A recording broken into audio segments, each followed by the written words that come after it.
Vos croyances et vos pensées façonnent la réalité. Changez-les et c'est l'univers entier qui s'alignera selon votre volonté.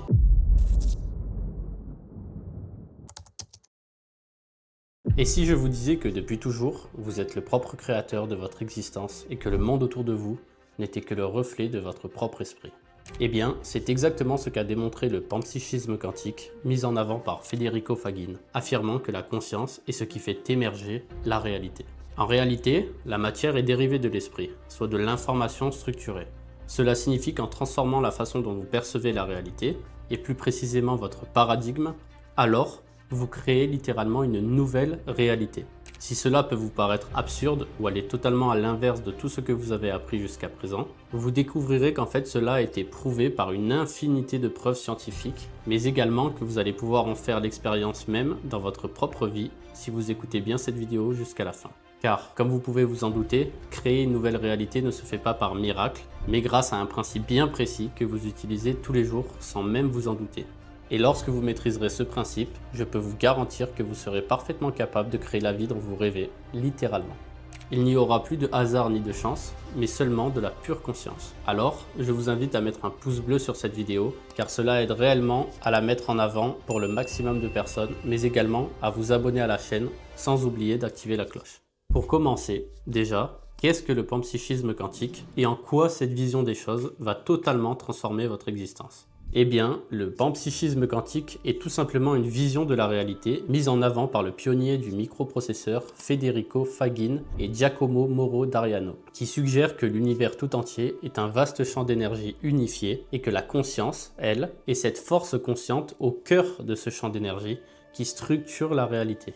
Pour faire simple, imaginez l'univers tout entier comme une dimension unique, un champ des possibles, et que la conscience est cette intelligence au cœur de cela qui structure ce champ d'énergie en réalité par la vibration, selon sa propre perception.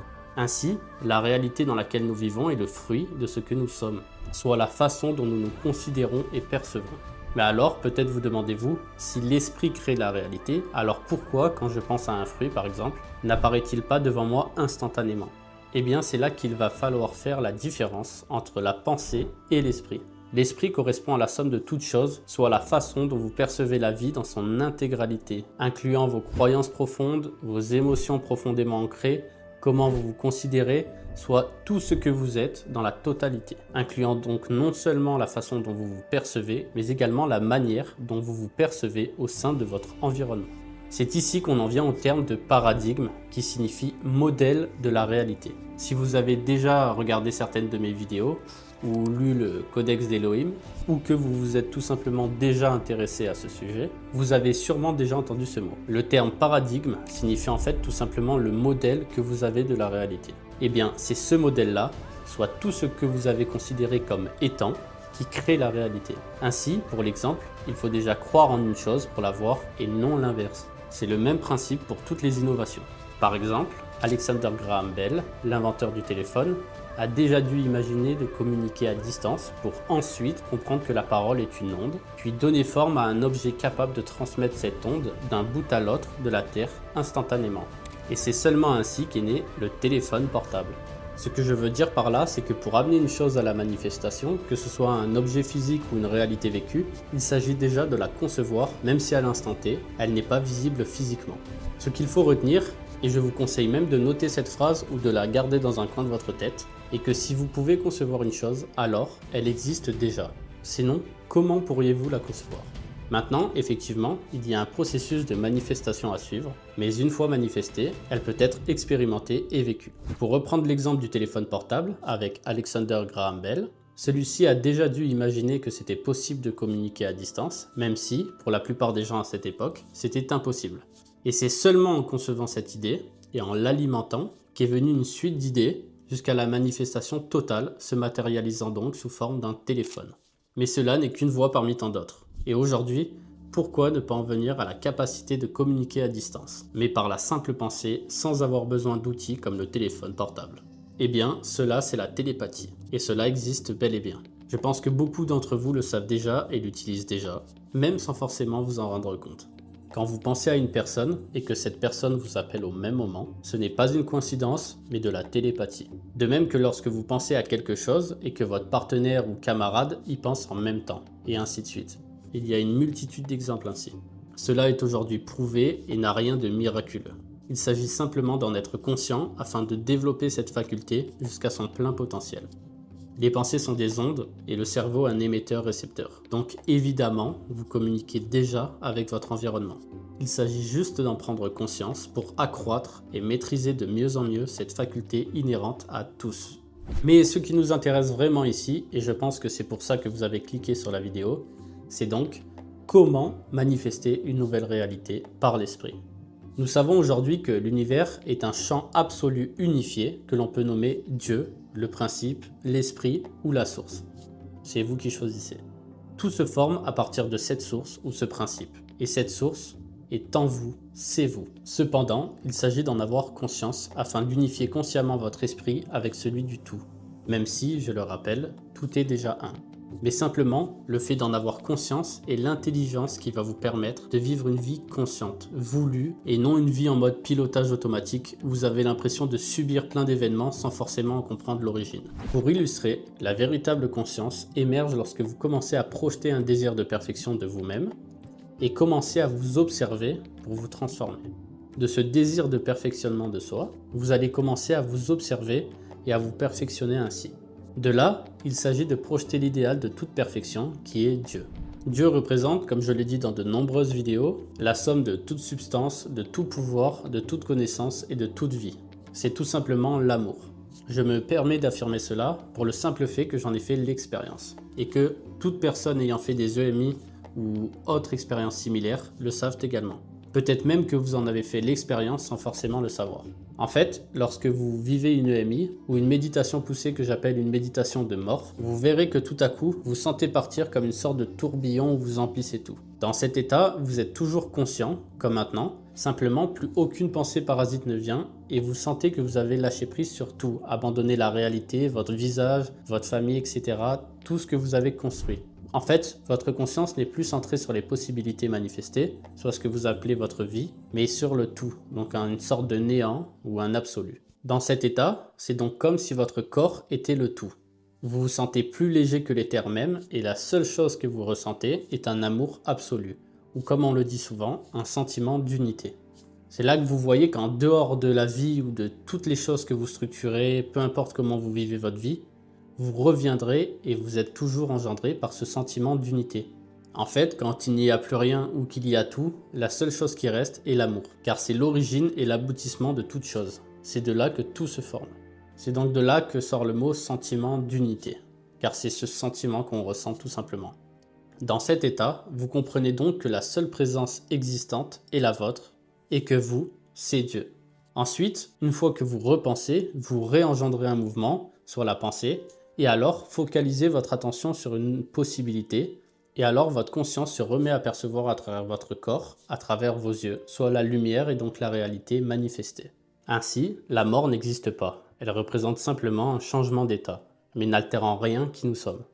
Donc déjà, vous pouvez être rassuré sur ça. Et pour les plus réticents, vous n'avez qu'à en faire l'expérience, comme la méditation par exemple de lâcher prise absolue. Comme tout, pour parler d'une chose, il s'agit de l'expérimenter, car ce n'est pas en lisant des articles ou des témoignages que l'on parvient à la véritable connaissance. La véritable connaissance advient par l'expérience, car lorsque vous vivez une chose, vous n'en doutez plus. Vous n'avez plus aucun doute, car vous le savez. C'est la différence avec les on-dit.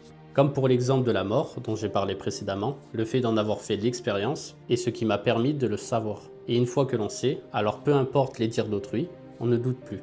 C'est comme si, par exemple, une personne venait vous voir et vous disait que les ondes n'existent pas. Vous le regarderiez et vous diriez que tous les jours, vous vous en servez avec votre téléphone pour parler à vos proches. Alors, il n'y aurait même pas de débat. Vous savez la vérité. Eh bien, c'est cette conviction au fait que vous êtes Dieu qui vous fera créer une nouvelle réalité.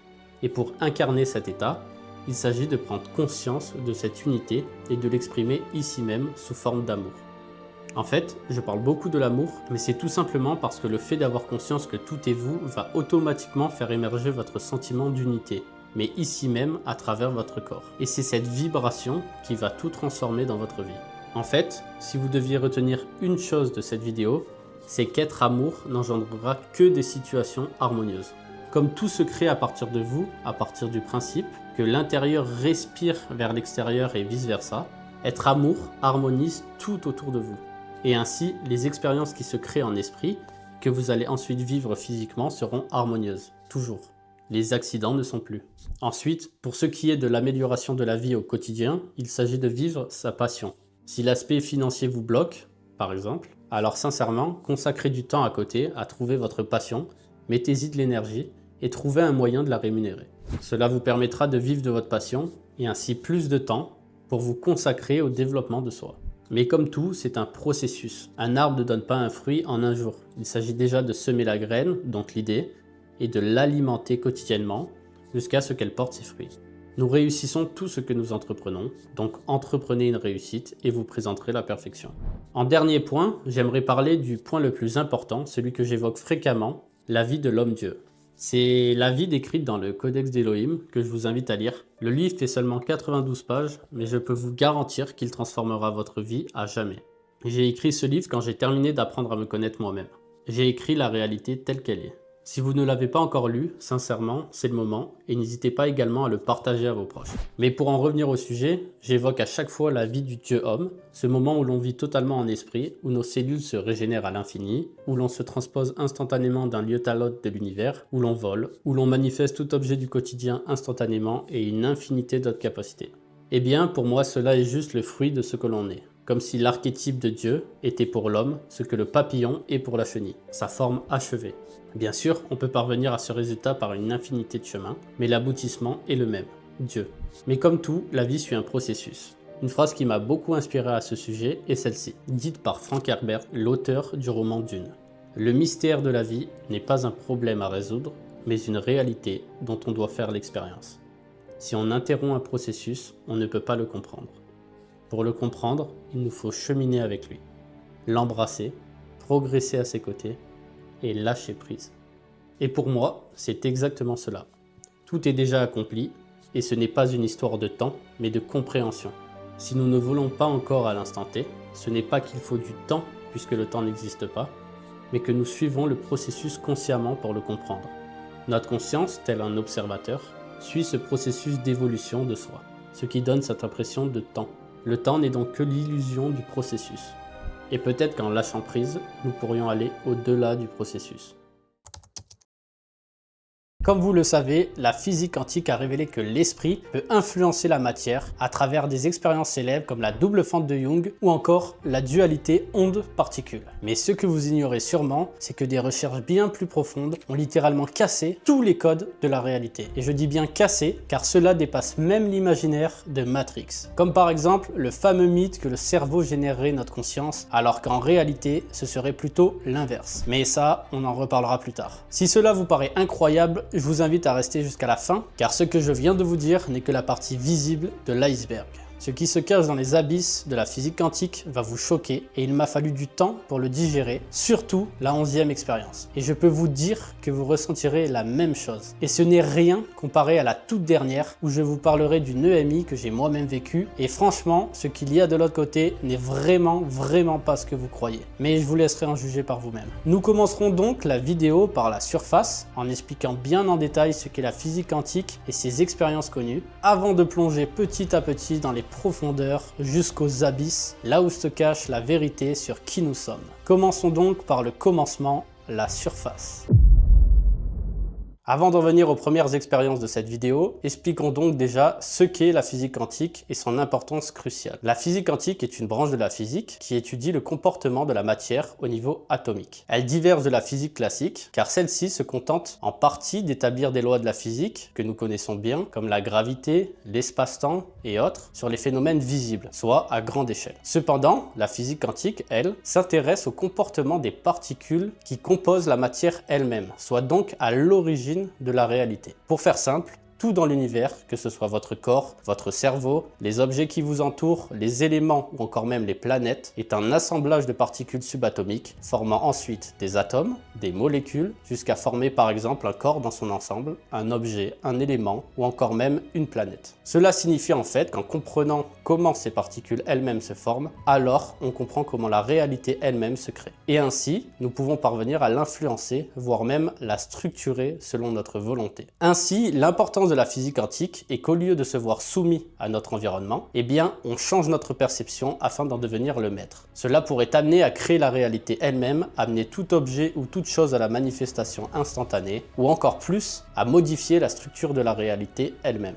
En fait, cela balayerait totalement l'idée de fatalité, que ce soit la mort, la vieillesse, les mutations génétiques, la santé ou même les événements de notre vie. Car rien de cela n'est dû au hasard. En réalité, il existe un principe derrière tout cela, un principe à l'origine de toutes ces manifestations. C'est par ce principe que se crée la réalité, et celui-ci agit à travers l'esprit de l'homme. Alors, en comprenant et en maîtrisant ce principe, comme nous pourrions le faire avec un principe mathématique par exemple, eh bien, nous pourrions nous en servir à volonté pour créer la réalité. Mais avant de découvrir ce principe, il est indispensable de connaître l'expérience maîtresse de la physique quantique qui a permis d'en arriver là, celle des doubles fentes de Young.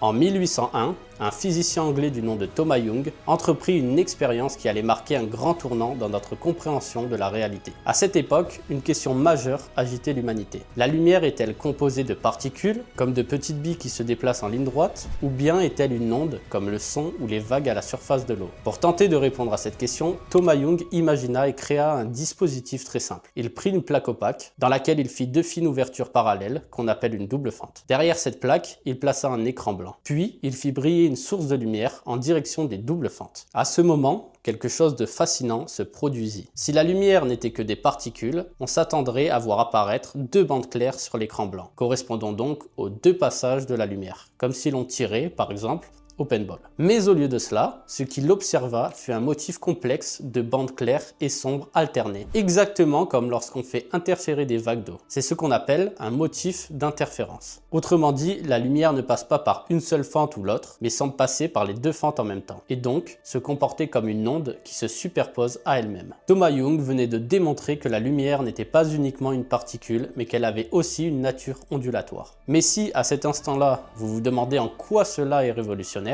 eh bien, attendez de voir la suite, car vous allez tout comprendre. En fait, suite à cette expérience, les scientifiques ont voulu observer par quel trou la lumière passait, c'est-à-dire analyser son comportement. Cependant, le simple fait de la regarder a tout changé. Lorsqu'ils réalisèrent cette même expérience, mais en ajoutant un observateur voulant mesurer le résultat, la lumière s'est mise à se comporter comme une particule, choisissant une seule fente. C'était comme si la lumière savait qu'on l'observait et décidait de changer son comportement. Alors, une infinité de questions se posa. Comment se fait-il que la lumière change de comportement lorsqu'on la regarde en devenant particule? Eh bien, c'est seulement un siècle plus tard que les réponses nous viennent. Car en ce début du XXe siècle, la physique quantique connut une véritable révolution. En 1924, un physicien français nommé Louis de Broglie proposa une idée audacieuse. Si la lumière peut se comporter à la fois comme une onde et comme une particule, alors peut-être que toute la matière, comme les électrons, les atomes ou même les particules plus grosses, possède aussi cette double nature. Eh bien, cette hypothèse fut confirmée seulement quelques années plus tard, précisément en 1927, grâce aux expériences de Davison et Germer.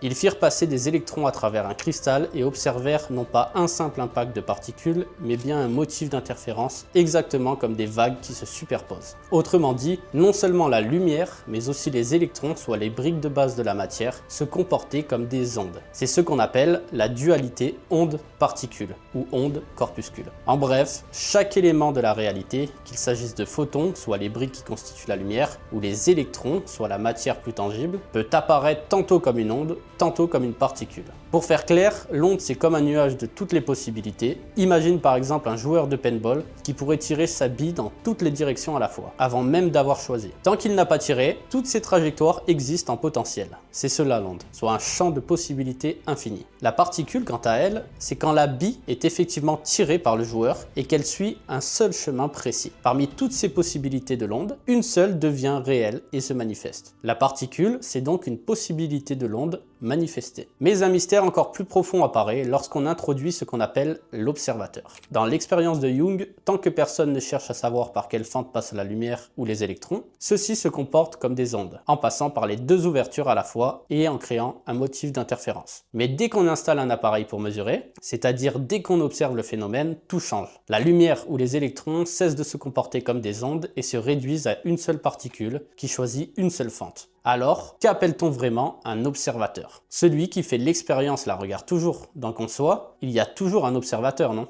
Eh bien, en physique quantique, le terme observateur ne signifie pas forcément un œil humain, mais le simple fait d'ajouter une mesure à un appareil, une interaction consciente qui enregistre l'information. C'est comme si, au moment où la trajectoire est mesurée, la particule devait choisir un état précis, au lieu de rester dans sa superposition ondulatoire. Ce phénomène souleva donc une question vertigineuse. Est-ce que l'acte d'observer est ce qui fait passer la réalité d'un état d'onde, soit toutes les possibilités, à un état de particule, soit une seule possibilité manifestée? Eh bien, c'est là que nous entrons dans le plus grand paradoxe de l'histoire, celui du chat de Schrödinger.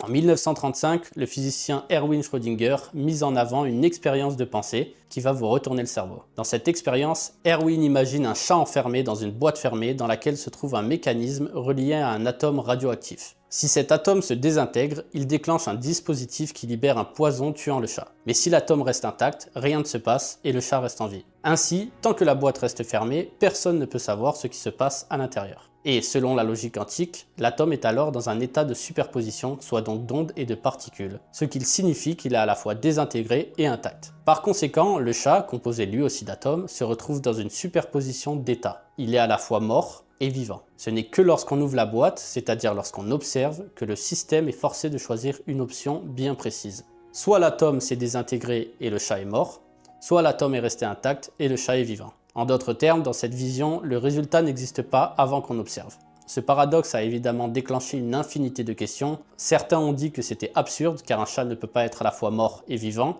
mais c'était justement tout le but de ce paradoxe. Montrer à quel point les lois de la physique quantique défiaient notre logique habituelle. Mais d'autres ont poussé la réflexion encore plus loin. Si l'acte d'observer transforme l'énergie en matière, alors serions-nous capables de donner forme à une réalité imaginée simplement par la pensée? Et si, au fond, ce n'était pas déjà ce que nous faisions tous les jours sans même nous en rendre compte? Eh bien, c'est là que nous commençons à plonger plus bas sous la surface de l'iceberg. Car après Erwin, un autre physicien, Werner Heisenberg, formula ce qu'on appelle le principe d'incertitude. Et ça va vous bluffer. C'est en 1927 que le physicien allemand Werner Heisenberg mit en avant une découverte qui allait totalement secouer les fondements même de la science. En ce temps-là, après les travaux de Jung, de Broglie et de Erwin, les physiciens savaient déjà que la lumière et la matière pouvaient se comporter à la fois comme des particules et comme des ondes. Mais une question bien plus grande demeurait toujours. Si une particule peut exister sous ces deux formes, simultanément, alors qu'est-ce qui détermine réellement son état? En bref, comment le champ des possibles se fixe-t-il en matière, dans une réalité précise et mesurable? Pour tenter d'y répondre, Werner Heisenberg ne s'est pas contenté d'observer. Il a formulé un principe mathématique qui décrivait avec exactitude les limites de ce que l'on pouvait connaître du monde quantique. Et ce qu'il mit en avant bouleversa à jamais notre vision du réel.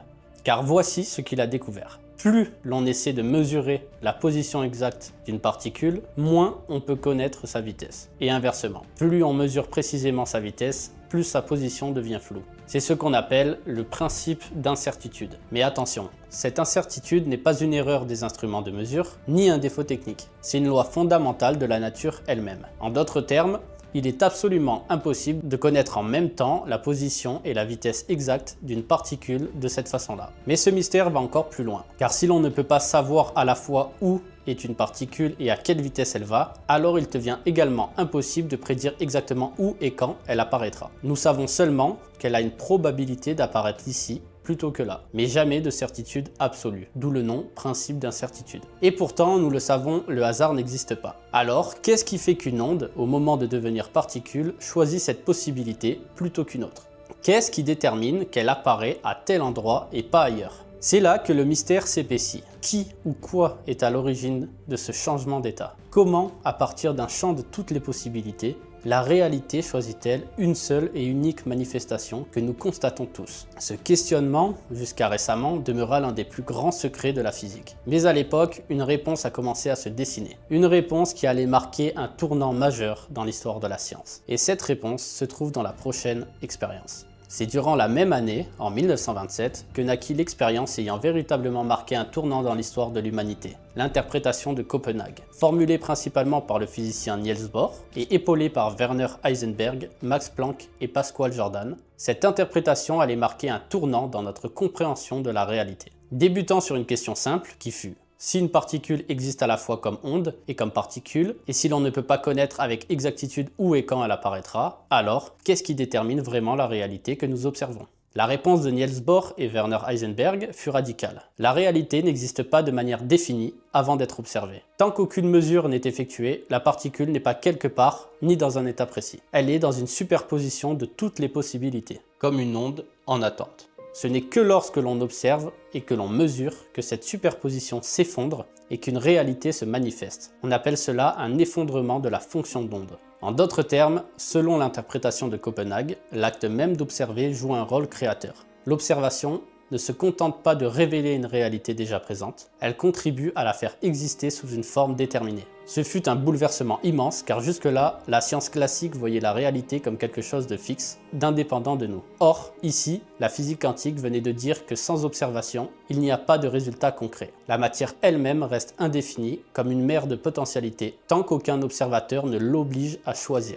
Ce qui signifie qu'en fait, la réalité elle-même est un champ de possibilités et que la matière n'est pas fixe comme on l'imagine, mais seulement une possibilité manifestée et maintenue par l'observateur. Mais bien que cette révélation fût incroyable, certains physiciens, dont Albert Einstein, n'étaient pas en accord total avec cette idée de hasard au sujet du fait qu'on ne puisse pas déterminer où et quand une particule apparaîtrait, estimant qu'il y avait forcément une raison pour qu'une particule devienne celle-ci et pas une autre. C'est donc là qu'Albert Einstein déclara « Dieu ne joue pas au dé ». Et il avait raison. Effectivement, toutes les expériences confirmèrent la véracité de cette interprétation, mais cependant, il y avait bien une chose, une force, à l'origine du fait qu'une possibilité devient une réalité manifeste et pas une autre. Nous savons, et c'est une loi inscrite même dans les livres de sagesse les plus profonds, toute cause a son effet et tout effet a sa cause car l'un présuppose l'autre. En bref, la grande question qui découle de cette expérience est: qui est à l'origine de la réalité observée? Qu'est-ce qui fait qu'une réalité devienne celle-ci et pas une autre? Et là, nous entrons véritablement dans les profondeurs de la physique quantique. Mais juste avant d'ouvrir cette porte, nous devons absolument parler d'un nouveau paradoxe qui émergea suite à ces découvertes, car c'est un élément clé pour la suite. C'est en 1935 qu'il prit forme et celui-ci se nomma l'intrication quantique.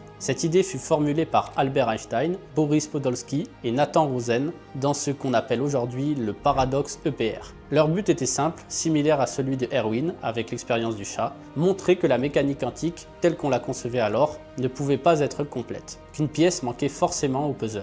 Pour comprendre, imaginons deux particules qui interagissent ensemble, puis s'éloignent l'une de l'autre. Selon la physique quantique, elles ne deviennent pas totalement indépendantes. Elles restent intriquées, c'est-à-dire liées par un même état commun, comme si elles formaient un seul système malgré la distance. Ainsi, si l'on mesure une propriété de la première particule, comme par exemple la façon dont elle tourne ou dont elle s'oriente, alors, instantanément, la seconde particule prend la valeur correspondante, qu'elle soit identique ou opposée, même si elle se trouve à l'autre bout de l'univers. Autrement dit, les deux particules semblent savoir ce qui arrive à l'autre, et ce de façon immédiate, sans limite de distance. Mais Albert Einstein ne trouvait pas ça logique et appela ce phénomène une action fantôme à distance, car il contredisait sa vision de la relativité, selon laquelle rien ne pouvait voyager plus vite que la lumière. Pour lui, il devait forcément exister des variables cachées, une cause encore inconnue, qui expliquerait ces corrélations mystérieuses. Mais c'est seulement plusieurs décennies plus tard, dans les années 1960, que le physicien John Bell formula ce qu'on appelle les inégalités de Bell. C'était un test mathématique permettant de vérifier si oui ou non des variables cachées locales pouvaient expliquer l'intrication. En clair, si la nature suivait les lois classiques, certaines corrélations entre particules ne devraient jamais transgresser une limite donnée. Mais si la mécanique quantique avait raison, ces corrélations devraient franchir cette limite. Et c'est précisément ce que démontra dans les années 1980 le physicien français Alain Aspect avec ses expériences à Orsay. Dans celle-ci, son équipe réussit à créer une paire de photons intriqués, soit les particules qui constituent la lumière, émis en même temps par un atome de calcium excité. Ces deux photons partaient dans des directions opposées, séparés par environ 30 mètres, une distance assez grande pour empêcher toute communication classique entre eux. Ensuite, chacun des photons passait à travers un polariseur, un dispositif qui permet de mesurer sa polarisation. Les orientations de ces polariseurs étaient changées rapidement et aléatoirement afin d'empêcher toute triche entre les photons. Eh bien, le résultat fut clair. Les corrélations entre les mesures des deux photons transgressaient bel et bien les inégalités de Bell. En d'autres termes, les photons intriqués donnaient toujours des résultats complémentaires comme s'ils restaient unis, alors même qu'aucune information ne pouvait voyager entre eux. Ces expériences confirmèrent que l'intrication quantique n'était pas une simple curiosité théorique, mais un phénomène bien réel. Deux particules peuvent rester liées de façon instantanée, quelle que soit la distance qui les sépare. Ce phénomène change tout, car si deux particules peuvent rester unies au-delà de la distance, cela signifie que la séparation que nous voyons dans l'espace et le temps n'est peut-être qu'une illusion. L'univers pourrait être beaucoup plus connecté que ce que nous croyons. Et si cela est vrai pour des particules, alors pourquoi ne l'est-il pas pour les êtres humains? Si tout dans l'univers est énergie et vibration, ne serions-nous pas, nous aussi, intriqués d'une manière invisible, reliés les uns aux autres par une unité profonde qui dépasse l'espace et le temps? C'est en tout cas ce que l'intrication quantique suggère. La réalité n'est pas faite de morceaux séparés, mais d'un seul et même tissu où tout est lié. Et c'est justement ce point qui nous permet d'aller encore plus loin. Car après avoir vu que la matière est onde et particule, qu'elle dépend de l'observation et qu'elle peut rester connectée malgré la distance, nous allons maintenant plonger véritablement dans les profondeurs. Et pour cela, il nous faut commencer par la célèbre équation d'Einstein, E égale mc au carré, mais sous un angle que vous n'avez probablement jamais entendu. Ici, nous retournons dans les années 1905 pour voir naître la célèbre équation d'Albert Einstein, devenue l'une des plus célèbres de toute l'histoire de la science. E égale mc au carré. À l'époque, il venait de publier sa théorie de la relativité restreinte et cette équation en était une conséquence directe. Albert Einstein montra que l'énergie, E, et la masse, m, ne sont pas deux choses séparées, mais deux faces d'une seule et même pièce. Elles sont reliées par un facteur commun, la vitesse de la lumière au carré, c au carré. Cette équation, qui paraît simple en apparence, nous apporte en réalité une révélation majeure. La matière peut être transformée en énergie et l'énergie peut se condenser en matière, comme la vapeur d'eau en gouttelettes. En d'autres termes, la matière n'est rien d'autre que de l'énergie condensée. Et si l'on pousse encore plus loin, cela veut dire que la matière, l'énergie et la lumière sont une seule et même chose, uniquement différenciées par leur état, leur vibration ou leur vitesse. Comme pour l'exemple de l'eau, la vapeur d'eau, l'eau liquide ou l'eau solide sont toutes les trois de l'eau, simplement différenciées par leur état, leur vibration ou leur vitesse. D'ailleurs, si vous vous intéressez, le point triple de l'eau montre que l'eau liquide, l'eau solide et l'eau gazeuse peuvent exister sous ces trois états simultanément. Ainsi, si l'on accélère la matière jusqu'à la vitesse de la lumière, elle cesse d'être matière et devient lumière. Ce que révèle Einstein ici, c'est donc que tout ce que nous voyons autour de nous comme solide et séparé n'est en réalité qu'un champ d'énergie, une danse de vibrations structurée dans le présent. Et cela a une conséquence majeure. Si la matière, l'énergie et la lumière sont un seul et même principe, alors l'espace et le temps, tels que nous les concevons, n'existent pas réellement. Par conséquent, toutes ces théories de science-fiction, qui imaginent des voyages temporels à la vitesse de la lumière, modifiant par exemple le passé pour influencer le présent ou le futur, en créant plein de réalités parallèles ou de paradoxes, reposent en fait sur une erreur de départ. Le temps n'est pas une ligne droite, une frise chronologique où l'on peut se déplacer en avant ou en arrière. En réalité, il n'existe qu'un éternel instant présent. Ce que nous appelons le temps n'est que la manière dont notre conscience suit la réorganisation constante de l'univers. L'univers s'autostructure à chaque instant et notre esprit perçoit ce flux comme une succession d'instants, mais en vérité, il n'y a que le présent. D'ailleurs, l'étymologie même du mot temps vient du latin tempus, qui signifie division dans l'instant. Tout est donc énergie, vibration, lumière condensée. Mais ici demeure la question existentielle. Quelle est la force ou l'intelligence consciente qui structure cette énergie en réalité vécue et la maintient? Qu'est-ce qui fait que parmi toutes les possibilités, c'est cette réalité-ci qui prend forme et pas une autre? Et la réponse à cette véritable question existentielle, donc pour le coup tout le monde devrait savoir, se trouve dans la prochaine découverte et elle va vraiment vous surprendre. C'est en décembre 2020 qu'un article scientifique surprenant fit son apparition, signé par Federico Fagin,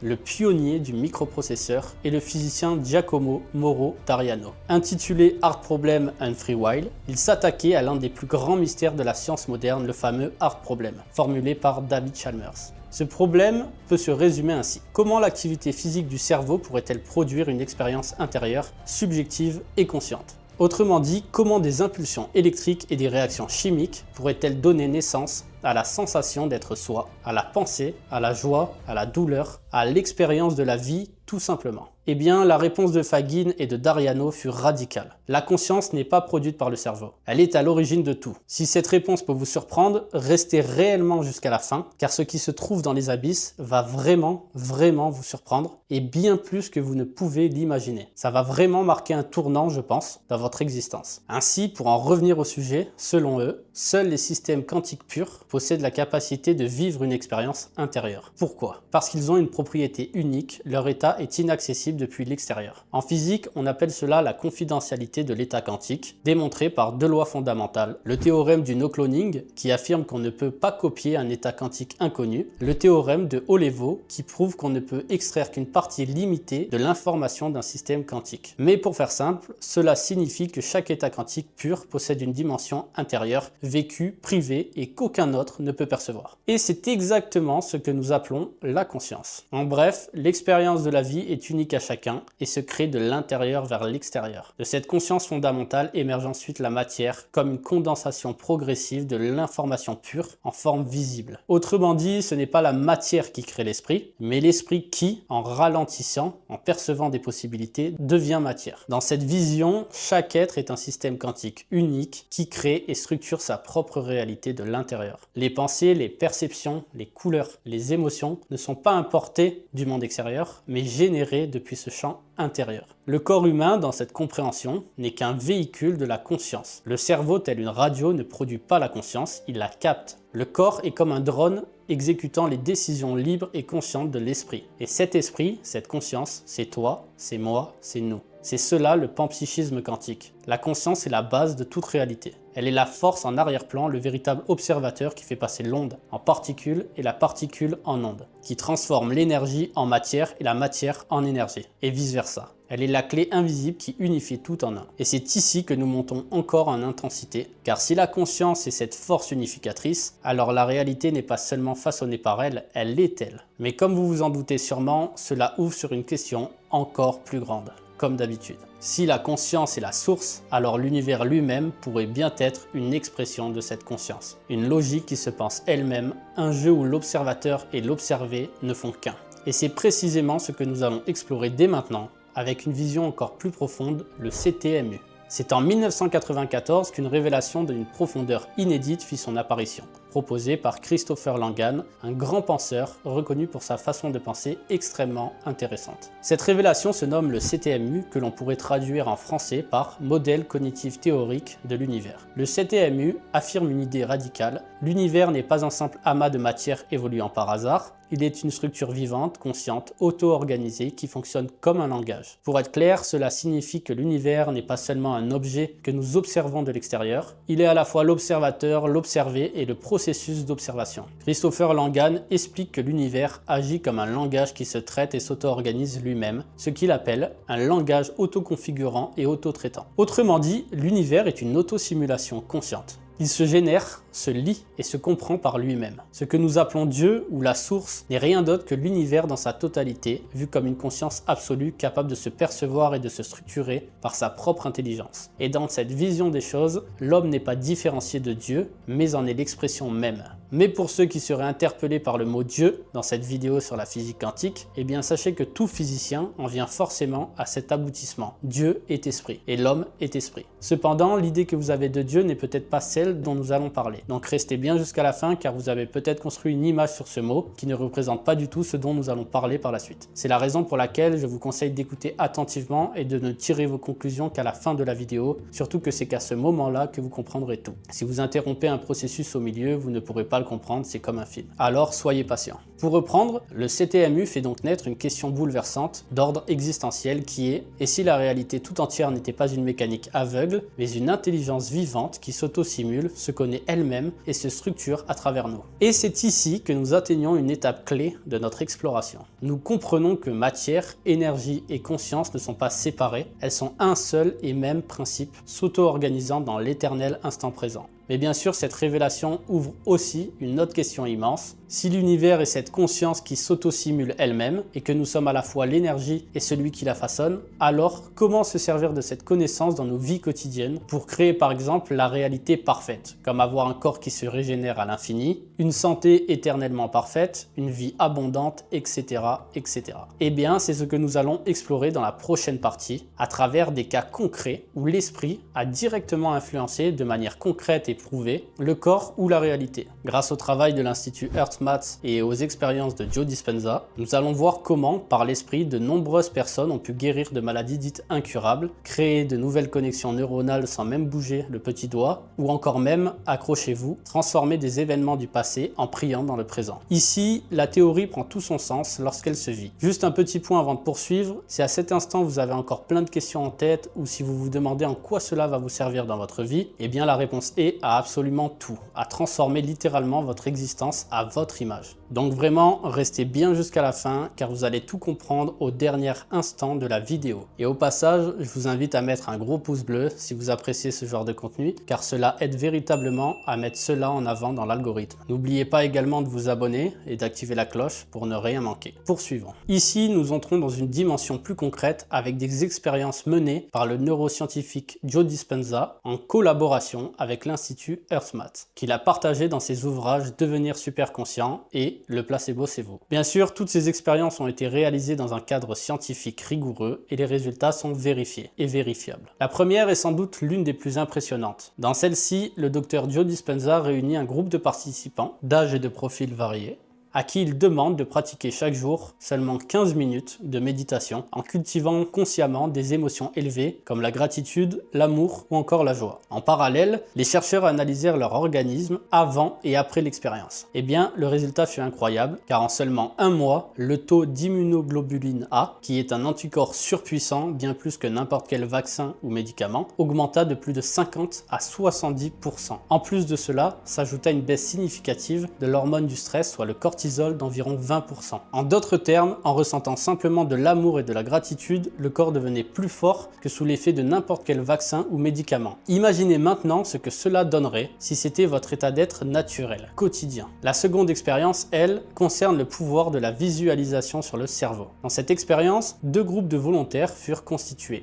Le premier apprit réellement à jouer du piano, tandis que le second ne fit qu'imaginer, se visualiser jouer sans lever le petit doigt. Les résultats furent saisissants puisque les cerveaux des deux groupes créèrent pratiquement les mêmes connexions neuronales. Cela signifie que pour le cerveau, une expérience intensément vécue par la pensée est identique à une expérience vécue physiquement. En bref, le cerveau ne fait pas la différence entre une expérience réelle et une expérience de pensée, à condition que celle-ci soit pleinement vécue, bien sûr. Une autre expérience marquante concerne le placebo. Dans celle-ci, les chercheurs présentèrent à certaines personnes une plante inoffensive en leur disant qu'il s'agissait de sumac vénéneux, une plante réputée pour provoquer de fortes réactions allergiques. Résultat, elles développèrent de véritables irritations. À l'inverse, des personnes en contact avec du vrai sumac, mais persuadées qu'il s'agissait d'une plante sans danger, ne présentèrent aucun symptôme. Cette expérience nous montre à quel point nos croyances façonnent directement nos réactions biologiques. En fait, nos cellules ont notre esprit. Mais Joe Dispenza va encore plus loin. Dans ses ateliers, il rapporte des cas où des participants en état méditatif profond et réussirent à modifier leur relation à un événement passé grâce à la prière et l'intention. Revivre un souvenir sous un nouvel angle change littéralement son empreinte dans le cerveau. Ainsi, le passé ne nous emprisonne plus, il se reconfigure dans le présent. Enfin, il existe également de nombreux témoignages de guérison spectaculaires en plus, comme des personnes ayant guéri d'une maladie dite incurable, ayant retrouvé la vue ou la motricité. Et d'ailleurs, l'exemple le plus frappant à ce sujet est celui de Joe Dispenza lui-même, qu'il partage dans son ouvrage. En 1996, victime d'un accident de vélo, il fut percuté par une voiture. Si mes souvenirs sont bons, une partie de sa colonne vertébrale était brisée et les médecins lui assuraient qu'il ne marcherait plus jamais. Refusant cette fatalité, il s'engagea chaque jour dans une pratique intense de méditation, visualisant sa guérison, se voyant debout et marchant à nouveau. Et plusieurs mois plus tard, contre toute attente médicale, il était rétabli. Et aujourd'hui, à l'heure même où je vous parle, il marche parfaitement et fait des conférences. Tout cela n'a rien de magique, c'est de la science pure.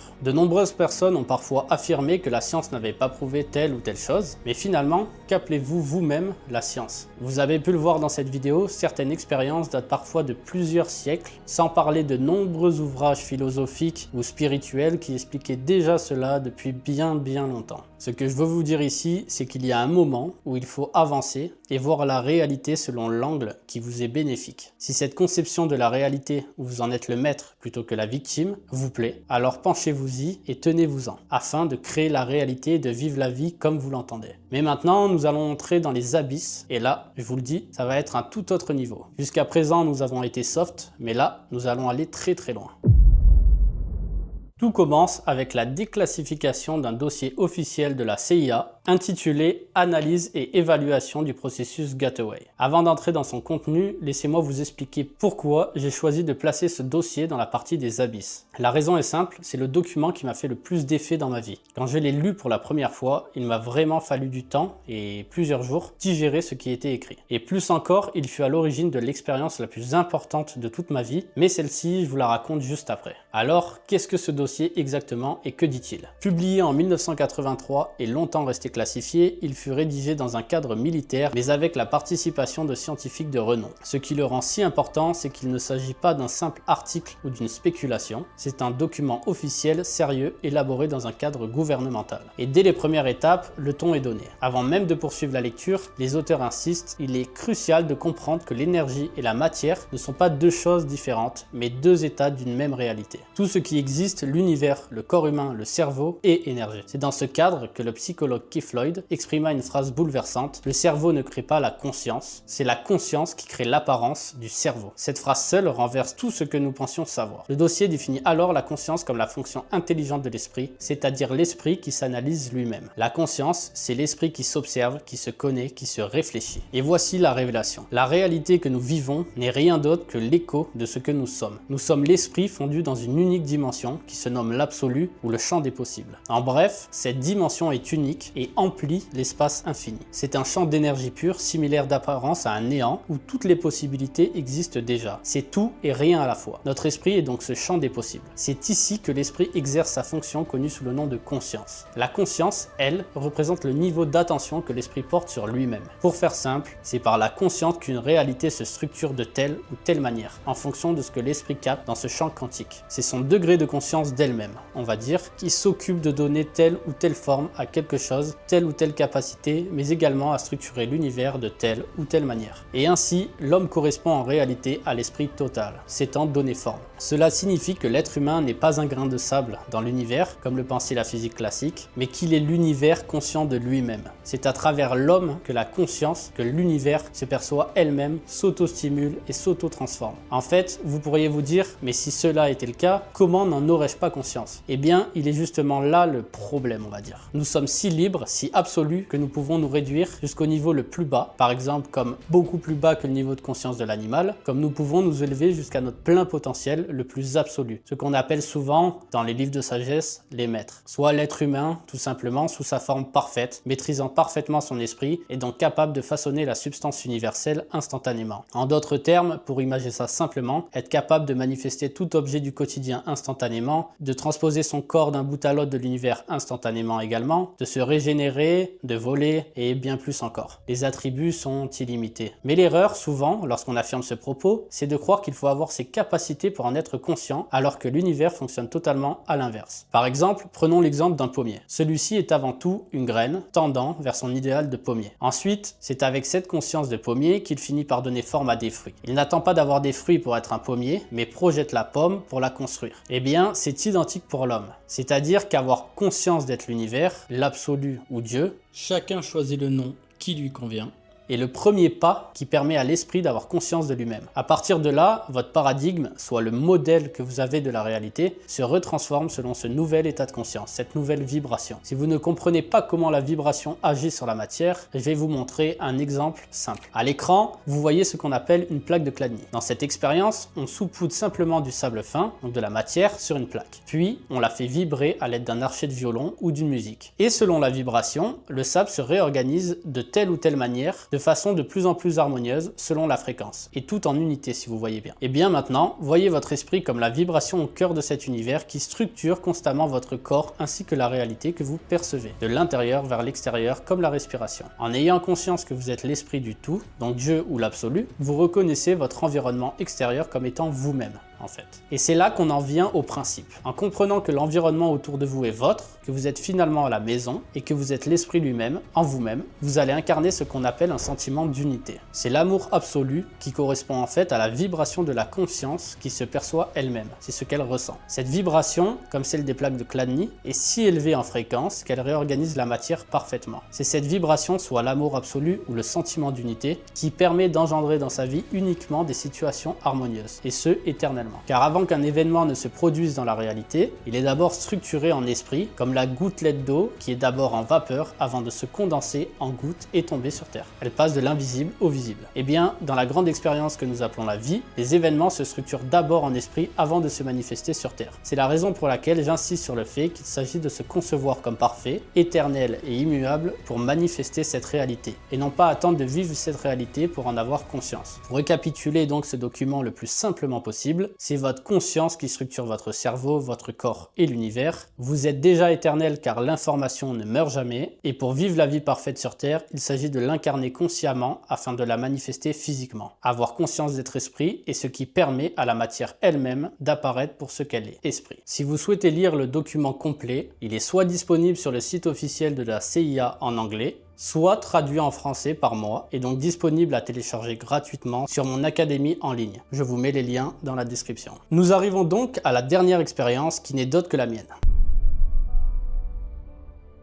Celle-ci est une expérience de mort imminente, mais pas de la manière accidentelle. Je m'explique. Comme vous le savez, la mort correspond à ce moment où l'on se laisse partir. Cela peut advenir par divers moyens brutaux, comme des accidents, mais également par un lâcher-prise plus lent, comme lorsqu'une personne a atteint un stade élevé de vieillesse ou qu'elle est trop épuisée physiquement pour quelconque raison et se laisse partir. Eh bien, cela est également réalisable en méditation. Seulement, la différence, c'est qu'en le faisant consciemment, votre corps est toujours fonctionnel, donc vous pouvez revenir, on va dire. C'est donc ainsi que j'ai procédé pour mon expérience, car cette grande question me tracassait. Qu'est-ce qu'il y a après la mort et existe-t-elle? J'avais à cet instant conscience que tout est esprit, mais je n'en avais pas la ferme certitude. Et j'avais donc toujours cette peur de la mort, même si la physique quantique disait clairement qu'elle n'existe pas. Cependant, je voulais en avoir conscience, en faire l'expérience. C'est donc là qu'un soir, j'ai décidé de faire une méditation dans laquelle je me laissais mourir. Je précise le terme laisser mourir, car ce n'était vraiment pas une méditation banale. Là, j'en parle comme une méditation, mais lorsque je l'ai faite, l'intention était juste de me laisser partir ou mourir pour voir ce qu'il y avait après. C'est seulement après que j'ai appelé ça une méditation. Et donc, l'expérience fut simple. Je me suis allongé sur mon lit, les bras le long du corps, puis j'ai commencé à me concentrer sur ma respiration pour endormir le corps, on va dire. Surtout la partie analytique du cerveau. Ensuite, une fois cela fait, je suis toujours conscient, comme là, mais sans pensée parasite et sans attention sur ma vie de manière globale. Je suis juste conscient. Petit à petit, en s'abandonnant de plus en plus, mais toujours en restant conscient, ne pas s'endormir, je précise, on finit par ressentir une sensation où l'on plonge en soi. C'est comme si vous commenciez à arriver à une vibration zéro, vos battements de cœur sont si réduits que vous ne les entendez plus, vous n'êtes même plus conscient de respirer, mais votre corps respire naturellement, et plus votre conscience continue à plonger en vous. Puis vient un moment où tout se met à vibrer d'une manière étrange, comme si l'on s'effondrait sur soi-même, pour ensuite s'élargir de plus en plus, comme si la masse et l'espace qu'occupe notre corps s'effondraient sur lui-même, jusqu'à tout d'un coup élargir et tout englober. Et bien c'est à cet instant-là qu'on se sent comme partir, on se sent littéralement mourir, et c'est ça qui fait peur. Car à ce moment-là, on se sent pris dans ce genre de tourbillon, dans l'inconnu, on sent derrière une énergie parfaite, mais en même temps, cela fait très peur pour la première fois, car on se sent vraiment mourir. Alors, plein de questions nous viennent comme, vais-je réussir à revenir? Qu'est-ce qui va se passer? Où vais-je aller? Et c'est là qu'il faut avoir confiance et se laisser aller. Et alors vient ce moment où vous êtes comme aspiré en vous-même, puis élargi, et là, tout à coup, vous englobez tout, et vous ressentez un sentiment d'unité absolue. Pour essayer de décrire au mieux, c'est comme si tout à coup, au lieu de sentir l'espace qu'occupe votre corps, avec son poids, ses pensées, ses émotions, sa vision, eh bien vous vous sentez encore plus léger que l'éther, vous sentez que votre corps englobe l'espace infini, vous êtes ce champ des possibles, et de là, le seul sentiment que vous ressentez est ce sentiment d'unité et de légèreté absolue. C'est inexplicable avec des mots, mais c'est la vraie définition de l'amour, de l'univers, de Dieu ou de l'absolu. Dans cet état, vous comprenez que vous êtes l'univers et que vous voyez qu'il n'y a que vous, que l'unité de l'univers en fait. Tout simplement que tout est vous et que tout est amour soit ce champ unifié. Je précise en fait, vous ressentez un sentiment d'unité car votre conscience englobe tout, c'est-à-dire qu'elle emplit l'espace infini. Ainsi, vous ne pouvez ressentir que cette unité absolue. En fait, cela s'explique scientifiquement par le fait qu'ici, votre conscience perçoit l'univers qu'elle a façonné par vos yeux. Donc uniquement la lumière, les possibilités. Et ainsi, vous pouvez très bien être si pris dans le jeu de la vie que vous en oubliez l'unité. Oubliez que vous êtes avant tout ce champ des possibles. Oubliez que tout est vous.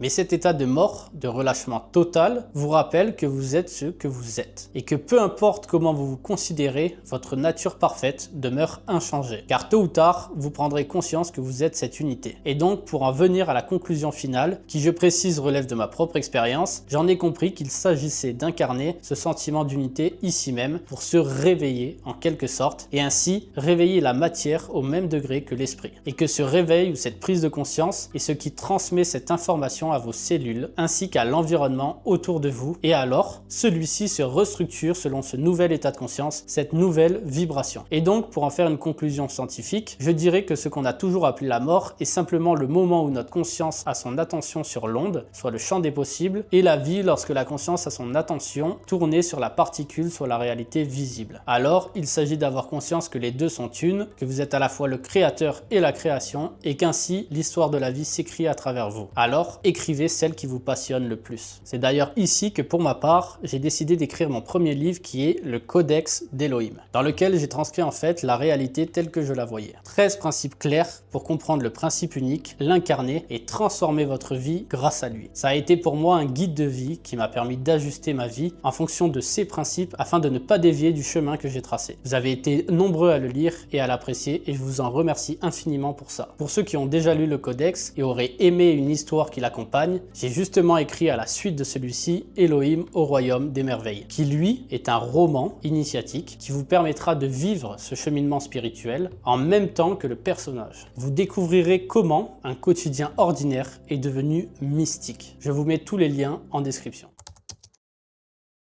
Depuis toujours, l'homme est l'esprit vivant en esprit. Ce que l'on appelle Dieu n'est pas une entité extérieure, c'est ce que nous sommes réellement. C'est le champ absolu des possibles, omniscient, omnipotent et omniprésent. C'est l'observateur qui, par le simple acte de regarder, structure l'information et donne forme à ce que nous appelons la réalité. Cette réalité se crée au sein de ce champ des possibles, car tout est esprit. Le monde visible n'est que le fruit manifesté de ce que nous sommes vraiment à l'intérieur. Ainsi, nous vivons en esprit et nous créons exactement comme Dieu crée. Nous percevons des possibilités, puis nous les manifestons sur Terre. Ce que l'on appelle manifestation n'est donc rien d'autre qu'un changement d'état de l'information en matière, car tout existe déjà. La réalité est la structure même de notre esprit. Et lorsque nous transmutons notre esprit à celui de Dieu, lorsque nous prenons conscience que nous sommes Dieu, alors nous transmutons aussi la réalité au même niveau. Cela se produit par une prise de conscience, un changement vibratoire qui transforme immédiatement notre monde extérieur.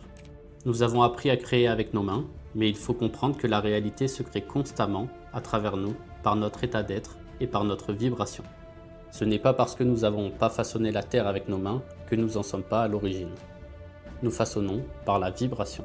Et pour comprendre comment utiliser pleinement ce principe, découvrons ensemble le livre « Apprenons à nous connaître et faisons de notre vie un rêve ». À travers 6 principes universels, nous allons apprendre à nous éveiller à notre véritable nature divine pour transformer toute notre réalité à cette image. La réalité est l'écho de qui nous sommes. En étant Dieu, la vie reflète cette perfection. Vous verrez que la régénération cellulaire infinie, la manifestation instantanée ou même le fait de vivre la vie dont vous avez toujours rêvé n'attendent que votre attention pour se manifester. Aujourd'hui, vous êtes à l'aube d'un grand tournant dans votre vie. Et je dis ça sérieusement. Juste avant de commencer, je vous invite à vous abonner à la chaîne et à mettre un pouce bleu. Ça aide énormément pour le référencement YouTube. Et je vous en remercie. Et si vous souhaitez obtenir l'ouvrage complet, pour l'avoir entre vos mains comme moi, il est disponible sur Amazon en format broché et Kindle. Le lien est dans la description. Commençons. Découvrons donc le principe numéro 1, intitulé « L'homme est l'esprit vivant dans l'esprit ». Depuis toujours, l'homme est l'esprit et Dieu aussi. La réalité est spirituelle. Cela a été énoncé dans une infinité d'ouvrages depuis la nuit des temps, mais également dit dans le Codex d'Elohim. Le tout est esprit, l'univers est mental. Cependant, nous sommes arrivés à une époque où la science le prouve aujourd'hui. Bien que de nombreuses personnes n'aient pas eu besoin que la science le prouve pour en avoir conscience, cela change totalement tout, puisque ça signifie concrètement que toutes les parties de l'esprit sont aujourd'hui conscientes que la matière émerge de l'esprit, et que, concrètement, l'esprit est ce qui donne forme à la réalité matérielle, au monde dans lequel nous vivons aujourd'hui. Le fait que tout soit esprit révèle tout simplement que, depuis toujours, notre monde, que nous appelons l'univers, ou que la planète sur laquelle nous vivons, la Terre, représente le paradigme de notre esprit, soit le modèle, la façon dont nous avons mentalement conçu le monde. Tout ce que nous avons considéré comme étant a donné forme à la réalité. Nous sommes donc juste l'esprit vivant dans l'esprit. Vous l'aurez donc compris, mais jusqu'à présent, l'homme avait appris à se connaître au travers de la matière. Ce qui semblait être des erreurs ou des limitations fut simplement l'homme qui apprenait à se connaître au travers de la matière. L'âme du monde qui apprend à se connaître elle-même. C'est la raison pour laquelle nous avons débuté par la découverte du soi au fil de nombreuses expériences de vie. Nous marchons sur terre car nous nous étions vus ainsi. Les corps avaient une durée de vie car nous nous étions définis ainsi. De même, la non-connaissance de soi a engendré la notion de besoin qui a extérieurement donné forme au fait de devoir prendre aux autres pour avoir. Comme pour la nourriture, tuer un animal pour prendre la viande afin de la manger et ainsi survivre. Cependant, aujourd'hui il ne s'agit plus de survivre mais de vivre. Et vivre ne signifie pas survivre. Une cellule vivante se multiplie et fait naître d'autres cellules à partir d'elle, se fractalise.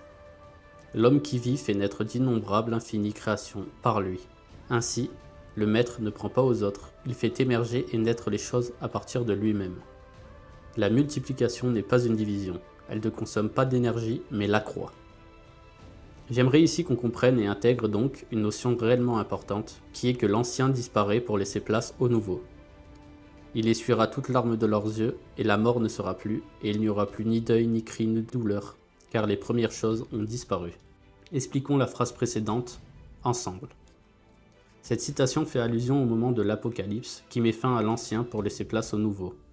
Pour partir sur une base saine, le terme Apocalypse signifie action de révéler. Ici, la révélation est le principe, soit Dieu. De même que l'action d'avoir maîtrisé et révélé l'électricité a amené d'innombrables créations, telles que les téléphones portables, les enceintes, les ordinateurs, les intelligences artificielles ou l'animation d'objets, la maîtrise du principe, Dieu, amène d'innombrables changements. Le point majeur à comprendre est que la maîtrise de l'électricité fut une maîtrise d'une partie du tout, la maîtrise d'un fragment amenant à la compréhension du plus grand. Mais ici, le principe est le tout, c'est-à-dire que la maîtrise du principe est la transmutation de la réalité dans son intégralité. C'est la raison pour laquelle on parle du grand changement, du grand œuvre, de ce grand moment évoqué dans les livres par le terme apocalypse. Mais vous comprendrez que cette transmutation est en réalité l'homme qui prend conscience qu'il est Dieu et qui, ainsi, transmute son paradigme humain limité à divin illimité. Et comme la réalité est spirituelle, et que l'homme est depuis toujours l'expression de Dieu, son canal, eh bien c'est la réalité entière qui transmute à cet état. Pour la métaphore, c'est comme si l'homme, amnésique, n'avait pas conscience qu'il est Dieu, et ainsi, en cherchant à se connaître, expérimentait la cacophonie, n'ayant pas conscience que l'harmonie devait venir de lui. Ainsi, l'homme, au fil de ses expériences, prit conscience qu'il est Dieu, de l'harmonie, du principe qui s'exprime à travers lui. Alors, l'homme se réveille, prenant conscience qu'il est un être divin, que la réalité est structurée par la façon dont il se perçoit. Il décide alors de se percevoir pour ce qu'il est, soit divin. Il se convainc qu'il sait, et transmute la réalité ainsi à ce nouvel état d'être. Alors, l'ancien monde disparaît et laisse place au nouveau. Ainsi, on comprend la citation précédente. Il essuiera toute larme de leurs yeux, et la mort ne sera plus, et il n'y aura plus ni deuil, ni cri, ni douleur, car les premières choses ont disparu. Cela signifie que la mort, les limitations, les besoins ont totalement disparu. Ces illusions disparaissent lorsque la conscience se révèle à elle-même. Ainsi, oui, les anciennes choses ont disparu. La mort n'est plus, et il n'y a plus ni deuil, ni cri, ni douleur, car nous savons désormais que cela n'existe pas, que nous sommes l'être divin, immortel et immuablement parfait, Dieu vivant. Alors, affirmons la vérité. Je suis Dieu vivant, et chaque infime partie de mon corps et l'univers en a conscience. Je sais que je sais, ainsi je vis la réalité que je suis. Passons maintenant au principe numéro 2, intitulé « Le corps est l'image de l'esprit ». Je me suis fait homme pour être Dieu. L'homme est l'image de l'esprit, la façon dont l'esprit se perçoit lui-même. Il est l'avatar de l'esprit. La science, et plus précisément les physiciens quantiques de notre époque, le diraient sous cette forme. L'observateur et la réalité observée sont un. Il n'y a pas de réalité observée sans observateur, ni de créateur sans création. L'un présuppose l'autre. Le créateur et la création sont un seul et même être. L'observateur est celui qui engendre la réalité observée. Il est désormais temps de savoir, mais également de pleinement intégrer, soit de lire ces lignes jusqu'à ce qu'elles résonnent comme une évidence, un fait. Le fait est le suivant. L'esprit est avant tout un néant de possibilités que l'on nomme l'absolu. C'est l'être. Ce néant est similaire au rien ou au tout. Et nous sommes ce rien et ce tout. Cet état de néant absolu est un état que l'on nomme sentiment d'unité. C'est un état qu'expérimentent toutes les personnes mortes, ayant fait des EMI ou des méditations poussées. Peut-être d'ailleurs l'avez-vous déjà vécu sans forcément le savoir. C'est tout simplement l'état dans lequel la conscience relâche totalement son attention du corps humain, du véhicule à travers lequel elle perçoit le monde visible, soit la lumière. Cet état de relâchement est souvent appelé mort, car c'est un abandon de la réalité observée.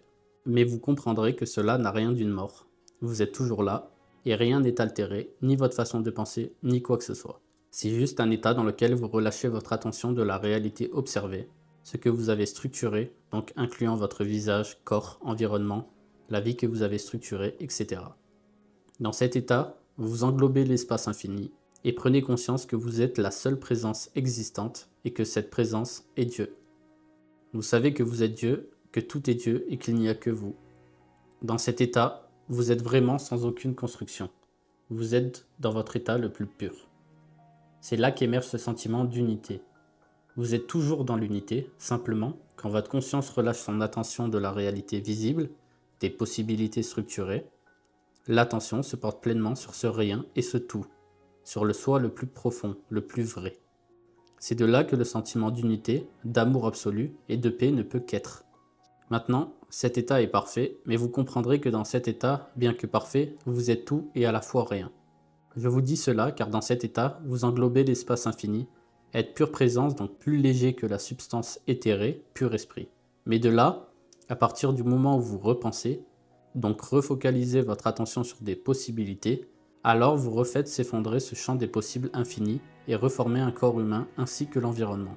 Cet effondrement engendre que vous repercevez et interagissez avec votre environnement à travers votre corps, et voilà. Le Créateur crée la réalité observée. Mais aujourd'hui, vous devez donc savoir que c'est vous qui faites tout cela. C'est vous qui créez la réalité observée, votre vie, la structure de votre corps, etc. Vous êtes infini, aussi infini que quand vous êtes dans cet état d'absolu, ou ce sentiment d'unité. Simplement, il s'agit pour vous de pleinement intégrer cela ici même, à travers votre corps. Donc, dites cela. Mon corps est le temple de Dieu vivant, j'en possède ainsi tous ses attributs les plus élevés. Vous n'êtes donc soumis à aucune limitation, que ce soit en termes de vitesse, en termes de capacité ou en termes de possibilités. Vous pouvez tout accomplir, et vous le ferez.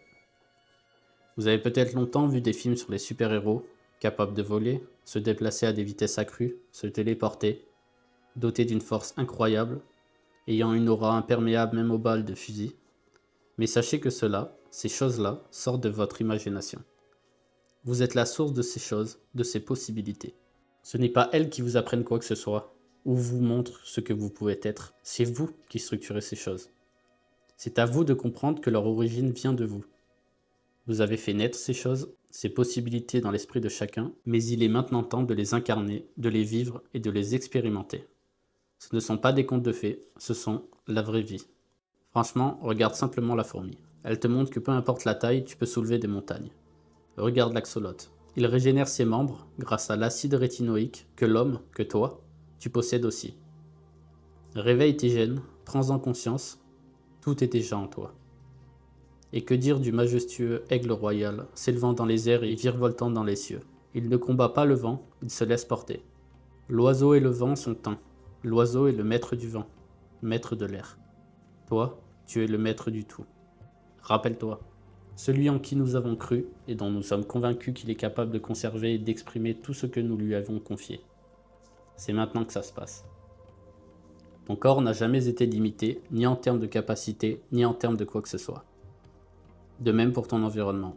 Tu dois maintenant intégrer que ton environnement, le monde que tu vois autour de toi, et la manière dont ton corps y vit, est simplement la façon dont tu as structuré ton paradigme. Si jusqu'à présent tu te maintenais à terre, c'est juste parce que tu t'es vu ainsi. Rien ne t'empêche de voler. Tu le sais déjà, l'épigénétique l'a démontré par une infinité de preuves, la physique quantique te l'a infiniment démontré, tu es Dieu. L'ADN, cette antenne, capte la fréquence à laquelle vibre ton esprit, incluant donc toutes les données, informations, de comment tu te perçois. Ce que tu es est immuable, soit donc le Christ, l'être parfait et illimité. Mais maintenant, ça, tu dois le savoir, en être conscient, l'incarner pleinement. C'est cela qui modifie ta vibration, la façon dont tu te perçois.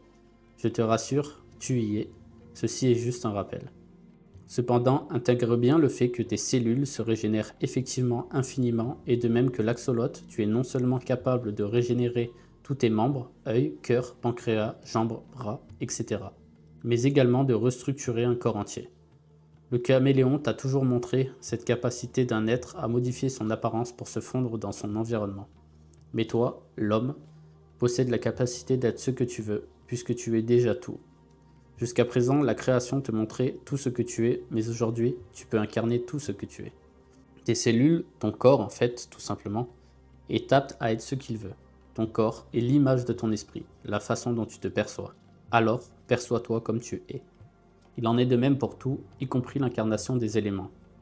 Le feu ne brûle pas le soleil est le feu. Le soleil, dans le système solaire, ne représente rien d'autre que ta propre flamme de vie, celle d'où naissent les choses. Le feu n'a jamais représenté un danger, il est la source de la vie. Bien sûr, je ne te dis pas de mettre ta main dans le feu, en te disant qu'il ne va pas te brûler. Je te dis juste que le soleil, c'est toi. Incarne-le et tu seras apte à l'exprimer tout simplement. Le feu naît de toi et ton corps est parfaitement apte à l'exprimer. L'univers s'exprime à travers toi. D'ailleurs, ton corps est chaud, maintenu dans les 37 degrés. Tu engendres déjà le feu, tu es déjà le feu. Il s'agit juste désormais de l'incarner pour l'exprimer dans toute sa splendeur. Mais on n'acquiert pas la maîtrise en fuyant les choses, et c'est pour cela que tu y parviendras. Le maître ne transmute pas le poison en le fuyant. Le maître transmute le poison en le buvant. Le principe agit à travers la matière, car c'est le principe qui fait émerger la matière. Pour faire clair, j'aimerais qu'on conclue cette partie en saisissant pleinement que depuis la nuit des temps, le principe s'exprime à travers toi. Simplement, ton corps a les aptitudes que tu lui confères. Il est le véhicule que tu structures et a donc les capacités que tu lui laisses émerger. En incarnant Dieu, tu incarnes par conséquent cette vibration d'unité, le principe total, la vibration ultime. Alors, tu ne peux qu'être ce que tu es. La seule chose qui fait qu'une chose peut prendre un instant ou plusieurs à se produire, c'est la vitesse à laquelle tu l'intègres. La vitesse à laquelle tu t'éveilles. Chaque éveil mental engendre l'éveil matériel. L'un présuppose l'autre. Passons maintenant au principe numéro 3 qui se nomme « Celui qui maîtrise le principe est le maître du tout ». Si tu regardes ce que nous avons fait jusqu'à présent, c'est observer ce que nous avons créé. Nous avons vu la fameuse crevette de source hydrothermale appelée Rimicaris exoculata, vivant autour des cheminées abyssales, riches en composés dits toxiques, soufre, métaux lourds, etc. Cependant, l'organisme de la crevette a ainsi développé des bactéries en elle, transformant ce gaz dit toxique, soit le sulfure d'hydrogène, en nutriments que la crevette absorbe. Cette crevette peut donc ingérer ces composés dits toxiques en les transformant en bénéfices pour elle. Elle transmute le poison en force. Souviens-toi, le maître transmute le poison en l'ingérant. Mais que dire de cette fameuse méduse Turritopsis dorni, ou méduse immortelle, capable de reprogrammer complètement ses cellules lorsqu'elle est blessée, stressée ou en fin de vie. Elle inverse son cycle de vie, ainsi, au lieu de mourir, soit d'abandonner son corps, elle inverse son cycle et retourne à l'état de polype, soit à sa forme juvénile, puis recommence un nouveau cycle. Souviens-toi, le maître conscient de son immortalité régénère ses cellules à l'infini sans passer par la mort. Qu'en penser maintenant de l'incroyable anguille électrique appelée Electrophorus electricus, capable de générer jusqu'à 600 volts à partir de son propre corps. Elle ne craint pas l'électricité, elle la génère. Le corps est sa propre centrale électrique, elle l'a simplement développée ainsi. Et d'ailleurs, si cela ne suffisait pas, cette anguille le fait tout en étant dans l'eau. Souviens-toi, le maître est sa propre source, il distribue et crée ainsi. Mais qu'adviendra-t-il d'un corps sans les éléments, dans l'espace? Eh bien, le tardigrade lui est là. Aussi appelé ourson d'eau, le tardigrade peut vivre dans le vide spatial, rester intact dans des températures proches du zéro absolu, soit moins 273 degrés, toujours vivant à des températures de plus de 150 degrés, inaltérable même aux pressions extrêmes, soit plus de 6000 fois celles de l'atmosphère, incorruptible à la radioactivité et non sujet à la déshydratation pendant des années. Souviens-toi, le Maître est immuable, sujet à aucune variation, car c'est de lui que sont nées toutes ces choses. Mais on pourrait se dire que des espèces sont nées comme ça, et effectivement, elles sont nées comme ça. Mais vous aussi, vous êtes nés comme ça, nés pour être Dieu. Et la chenille en est un bel exemple. Que dire d'autre qu'elle représente la métamorphose divine? Elle naît sous la forme d'un petit insecte, mignon et rampant, ce même petit insecte qui rampe sur terre, puis qui contemple les cieux, et commence à percevoir le papillon. Ce même petit insecte concentre alors toute son énergie en lui, à sa transformation intérieure, et entame sa chrysalide. De là, il transmute son âme de chenille à celle de son âme supérieure, le papillon, et l'ancien corps disparaît pour laisser place au nouveau. Une fois fini, le papillon émerge de sa chrysalide et s'envole dans les cieux pour l'éternité. Alors, sache-le, le Dieu homme ne naît pas d'un changement, mais d'une révélation. Tu comprends donc que, jusqu'à présent, nous avons contemplé ce que nous sommes sous toutes ses formes. La crevette des sources hydrothermales nous a montré que la toxicité n'existe pas, car le corps a la capacité de créer quelque chose qui transformera le poison en force. La méduse Turritopsis dorni nous a dévoilé que l'immortalité existait déjà au niveau génétique, que notre corps est immortel, tout simplement parce que les cellules se régénèrent déjà à l'infini. Il s'agit simplement pour l'esprit d'avoir l'habitude d'en avoir conscience, afin de continuer à faire circuler cette énergie de vie pour que les cellules continuent de se multiplier en cycle infini. L'anguille électrique, elle, nous a montré qu'un corps est sa propre source d'énergie, qu'il est capable de générer lui-même de l'électricité ou tout autre élément. Le corps est l'usine de Dieu. Quant au tardigrade, il nous a montré qu'un corps n'est sujet à aucune variation, que ce soit le feu, la radioactivité, le froid, le vide ou encore l'eau.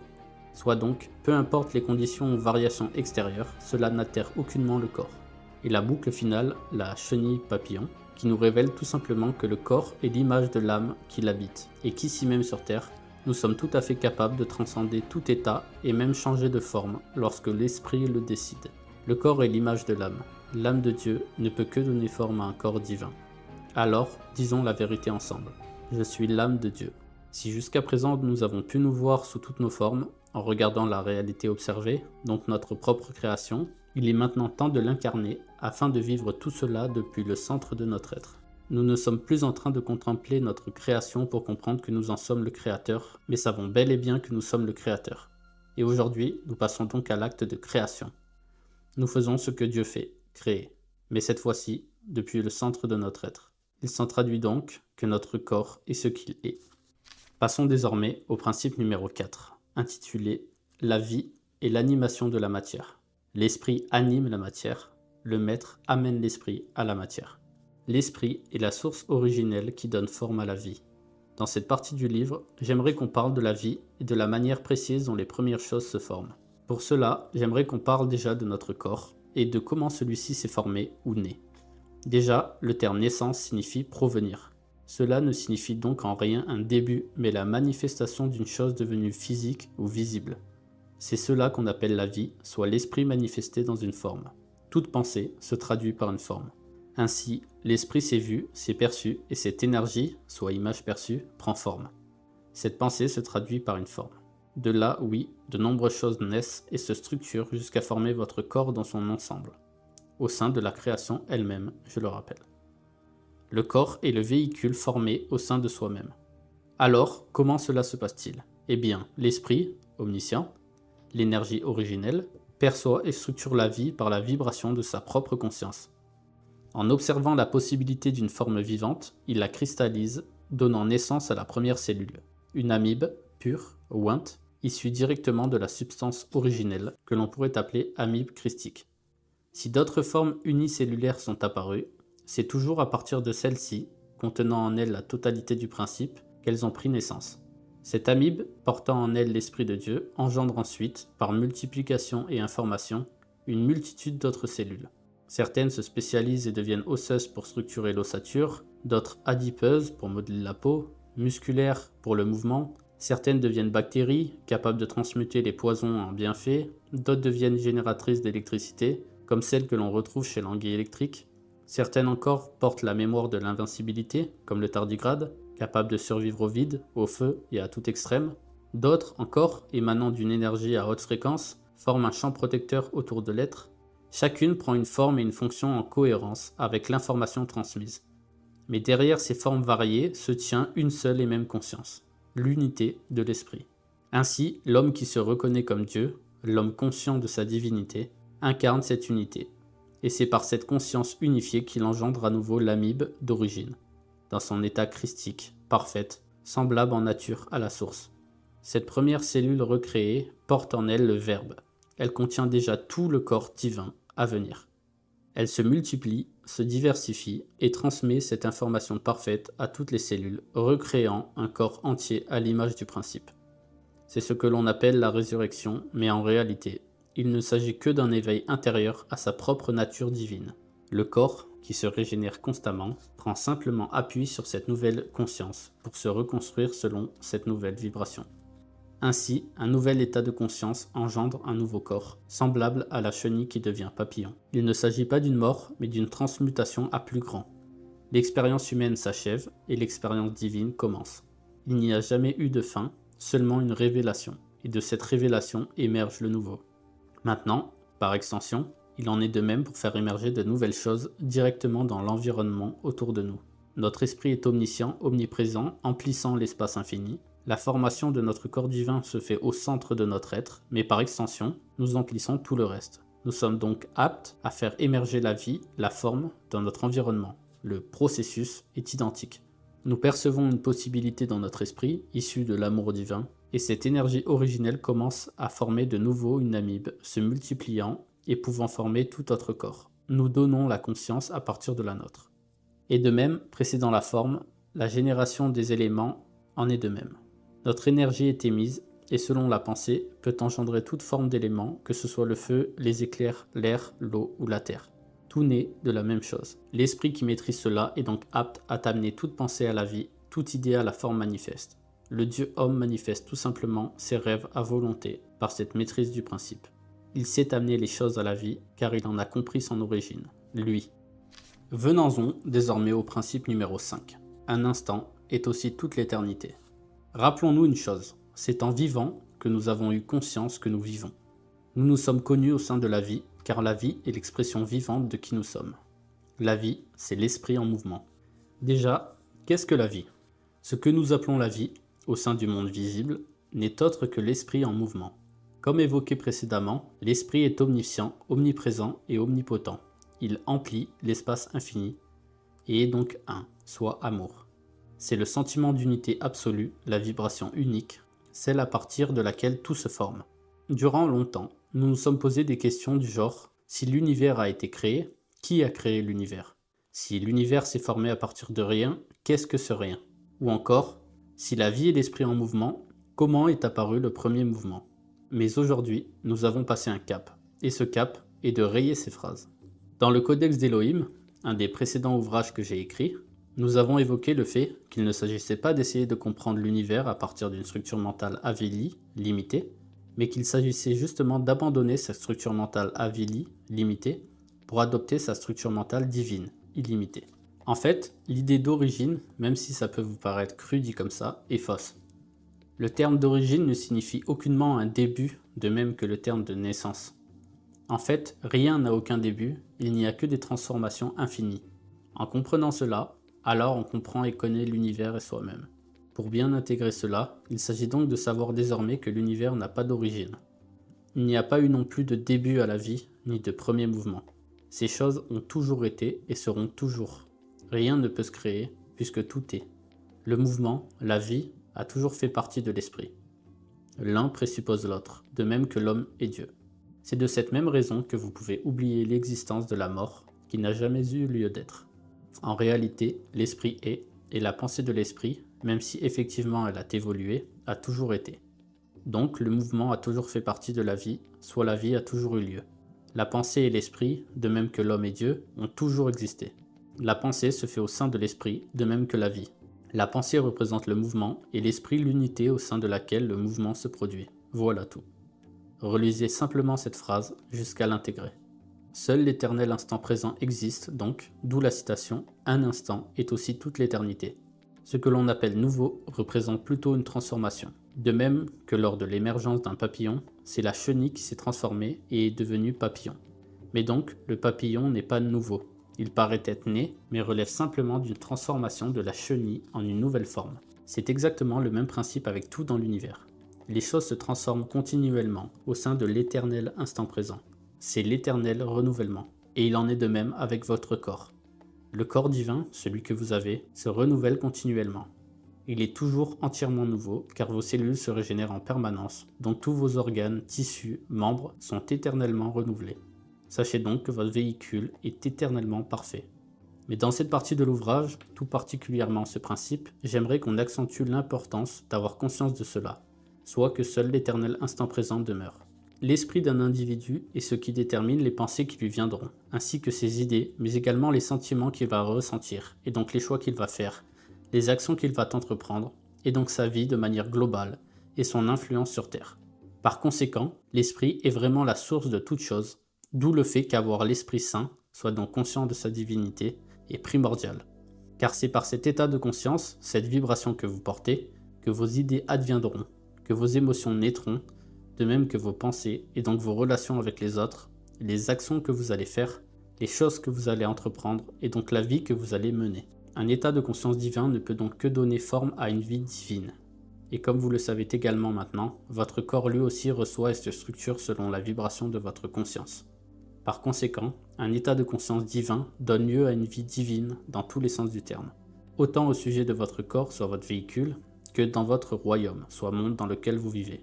C'est le principe du tout éteint. C'est donc une transformation unitaire, comme toujours. C'est la raison pour laquelle le travail spirituel est toujours celui qui paye le plus, car c'est de lui que provient tout. Par conséquent, une spiritualité divine est vraiment la base de toute chose. Pour parler donc de progrès à venir, c'est dans cette partie que j'aimerais vous en proposer une petite vision. Un jour, je me suis posé la question de pourquoi une personne n'avait pas déjà créé, par exemple, une pierre, soit une forme stable, du principe, qui harmoniserait tout. C'est-à-dire une forme stabilisée du principe de la vie, que j'appelle pierre, qui émette un rayonnement constant d'harmonie à l'infini. Cela permettrait, sur le corps humain par exemple, d'éveiller instantanément toute cellule à sa divinité, et donc par conséquent, l'immortalité, la guérison, etc. Mais également de révéler la perfection au sein des métaux, transmutant directement le plomb en or, car l'or est la forme achevée de tout métal, comme Dieu pour l'homme. Mais en fait, lorsque je me suis posé cette question, je me suis rappelé que l'homme se consacre corps et âme à ses projets, mais qu'il doit les concevoir pour les manifester. Ainsi, comment une personne qui n'envisage pas l'immortalité pourrait-elle la manifester? Ce serait comme se demander comment une personne qui ne voit pas le téléphone portable pourrait le rendre manifeste. Eh bien, c'est là que j'ai compris le sens d'incarner une chose, d'être une chose, et qu'alors les idées proviennent de cet état de conscience. Soit donc d'être conscience de sa divinité, immortalité, éternité, unité, afin de concevoir également des objets et entreprendre des actions issues de cet état de conscience. Soit d'être conscient d'être Dieu avant d'en résulter des idées provenant de cette source. Et pour résumer cela en une phrase, être Dieu donne lieu à la pensée de Dieu, et de la pensée de Dieu naît la vie divine. En progrès à venir, je verrai donc que cette prise de conscience que l'esprit est omniscient et omnipotent, mais également la source originelle de tout, engendre une compréhension que l'énergie infinie est déjà présente partout autour de nous. Alors, il s'agit juste de la capter pour s'en servir à volonté. Ainsi, les cellules de l'être divin, humain, s'en serviraient donc pour s'alimenter à volonté et donc être éternelles. Mais également, nous l'utiliserions dans notre vie quotidienne. Là où le courant alternatif ou à induction a révolutionné le monde, je verrai ici la conception d'une pierre, soit une forme stabilisée, en mouvement perpétuel, donc infini, transmettant donc une énergie infinie, se servant donc directement dans l'atmosphère. À partir du principe naîtront ainsi une infinité d'autres innovations, toutes plus grandes les unes que les autres. Nous terminons donc avec le principe numéro 6, intitulé « Je suis le premier mouvement, je perçois, je fais et le reste suit ». L'homme est le maître de son existence, l'esprit qui précède tout mouvement. Incarner Dieu, c'est vivre selon l'état de conscience divin, celui du « je suis », celui de l'éternel. Ce principe est omniscient, précédant toute existence, et vivre selon lui, c'est vivre la vie de Dieu sur terre. Durant les temps qui précèdent, nous sommes passés par l'état de conscience où nous avons vécu selon le fait que nos parents biologiques, père et mère, de notre corps physique, nous avaient créés. Et nous avons appelé père notre paternel biologique et mère notre maternelle biologique. Cependant, il fut pour les deux le principe masculin et féminin, traduit par une forme humaine, ayant donné forme à notre corps. Mais leur naissance, à eux, furent engendrées par l'esprit. La cause est l'esprit, et l'effet en fut leur corps, ainsi que la naissance de notre véhicule dans lequel nous nous exprimons. Aujourd'hui, il est donc temps d'intégrer la vérité qui est que nous sommes l'esprit originel, celui qui a engendré toute chose, y compris nos parents biologiques, qui ont ensuite donné forme à notre corps. Tout ce processus fut réalisé pour être ce que nous sommes aujourd'hui, Dieu vivant. Ainsi, affirmons la vérité. Je me suis fait homme pour être Dieu et j'en suis conscient. Cette vérité n'est pas là pour être remise en question, mais pour être pleinement intégrée. Conscient de cela, il s'agit aujourd'hui de faire de même pour le reste. Désormais, nous avons fini le processus de découverte de soi, de compréhension de qui nous sommes, et savons donc. C'est ici que débute le vrai leadership. Le leadership, c'est la compréhension que nous seuls ouvrons les portes vers du nouveau. Nous ne faisons plus que répéter d'anciens schémas ou perpétuer la vie, mais donnons vie à du nouveau. Donner vie à partir de notre propre essence. C'est ainsi qu'ont procédé tout véritable progrès de l'humanité. Alexander Graham Bell a conçu le téléphone à partir d'une idée qui ne reposait sur rien d'autre que son imagination. Sa propre conviction, à savoir que si l'on peut concevoir de communiquer à distance, alors on peut le faire. Et il a manifesté cette idée par la conception du téléphone, utilisant les ondes pour transmettre la parole. Il en est de même pour Nikola Tesla, ayant eu une vision d'amélioration avec une électricité libre, illimitée, capable d'alimenter le monde sans effort, et en animant cette idée, il a donné naissance au courant alternatif. Bien sûr, de nombreuses autres personnes furent liées aux mêmes idées, et aujourd'hui, nous sommes reconnaissants envers ces inventeurs. Cependant, lorsqu'ils ont entamé ce nouveau, seule leur propre conviction les a guidés à savoir qu'ils y arriveraient. Et c'est cette conviction en la capacité d'entreprendre ce nouveau, selon ses propres idées, que j'appelle le leadership. Le leadership, c'est celui qui ouvre un nouveau chemin et qui s'y aventure. Il n'a peut-être personne à ses côtés au commencement, si ce n'est toujours Dieu, mais seulement ensuite, d'autres viennent s'y ajouter. La cellule mère de notre corps en a fait de même. Il faut bien une première cellule, un premier pas, et ce premier pas, c'est le vôtre, toujours le vôtre. C'est donc cela notre rôle, être le premier mouvement dans la création, celui qui ouvre les portes, celui qui est. Ce n'est pas être à contre-courant des autres, c'est être le premier mouvement. Retenez et ancrez vraiment ceci dans votre esprit. En fait, cela est le principe même de la vie. Une nouvelle idée donne lieu à une nouvelle façon de penser, soit une nouvelle vibration exprimée. Il faut donc laisser cette vibration imprégner la création, afin que les choses se transmutent selon elle. C'est le principe même de la transformation éternelle. Être cette vibration originelle qui évolue, en perpétuel mouvement, qui engendre l'évolution constante de l'univers lui-même. C'est pour cela que cette phrase vous fut longuement répétée, et je suis sûr que vous l'avez entendue de nombreuses fois dans votre vie. Sois toujours en mouvement, d'une manière ou d'une autre. Le mouvement est ce qui génère l'électricité, et vous le savez sûrement déjà si vous connaissez le principe de l'induction. Si vous ne le connaissez pas, le principe d'induction est simplement basé sur une bobine de cuivre, donc un fil de cuivre enroulé en forme de bobine, donnant lieu à deux extrémités de fil, plus et moins. Ensuite, un simple aimant en mouvement passe dans la bobine et ressort, faisant ce va-et-vient constant. Eh bien, ce simple mouvement de va-et-vient au sein de la bobine génère un courant qui, si une ampoule par exemple est branchée aux bornes plus et moins de la bobine, fait qu'elle s'allume. Eh bien, l'animation de nos corps est identique. Nous sommes en mouvement constant, même quand nous dormons, et ce simple fait suffit à nous régénérer et nous animer infiniment. Le mouvement est perpétuel dans l'univers puisque l'univers est un tout fermé. Rien ne peut donc s'éteindre ou commencer, mais seulement se transformer. C'est la raison pour laquelle je vous ai dit précédemment que le rien est à la fois le tout et que le mouvement est à la fois le repos. En fait, le point zéro, soit le fait de juste être, le sentiment qui est souvent décrit par les gens faisant des EMI, soit expériences de mort imminente, ou personnes ayant expérimenté cela dans des méditations en se laissant mourir, est simplement un état d'unité. C'est-à-dire que dans cet état, la conscience englobe tout, donc le mouvement et le repos. Dans cet état, vous êtes donc les deux en un, soit l'unité. C'est donc au sein de cette unité que tout se passe. Pour résumer, si un jour l'univers avait été sans mouvement, aucun mouvement n'aurait jamais pu émerger. Cela suffit à comprendre que le mouvement a toujours été. Et là est la vérité. Le mouvement et ce que l'on nomme le repos ne sont qu'une seule et même chose, vue sous deux angles. Ainsi, lorsque la conscience relâche totalement son attention de ces deux pôles, mouvement et repos, elle entre dans cet état d'absolu ou d'unité et englobe le mouvement et le repos. Elle est. Donc en conclusion, les 6 principes évoqués précédemment sont réellement importants. Je vous invite donc sincèrement à les relire ou à les réécouter afin de les intégrer pleinement. Le but est que ces principes soient logiques pour vous, qu'ils décrivent exactement la façon dont vous percevez la vie. Il représente la véritable base spirituelle sur laquelle ne fait qu'émerger le divinement grand. Alors, n'hésitez pas à relire ou réécouter ces mots, jusqu'à ce que ces vérités deviennent naturelles, évidentes et surtout vécues. Nous arrivons donc à la fin de la vidéo. Si vous souhaitez obtenir le livre au format papier, il est disponible sur Amazon. Je vous mets le lien en description. Je vous recommande de prendre le livre au format broché, car toute la première partie est sous forme de questions à compléter, ce qui vous permettra de prendre conscience de votre vie actuelle et de la transformer ainsi grâce à cette nouvelle vision de la vie, mais selon vos propres idées. Cet ouvrage vous permettra de créer une nouvelle réalité selon votre volonté, adaptée à vos véritables rêves et aspirations, et non celles des autres. Vous verrez qu'il y a également une petite surprise à la fin du livre, que vous découvrirez quand vous l'aurez entre les mains. Je vous remercie d'avoir regardé la vidéo jusqu'à la fin. N'oubliez pas de vous abonner et de mettre un pouce bleu, car cela aide véritablement pour le référencement YouTube. Bonne journée à vous et à tout de suite dans une prochaine vidéo.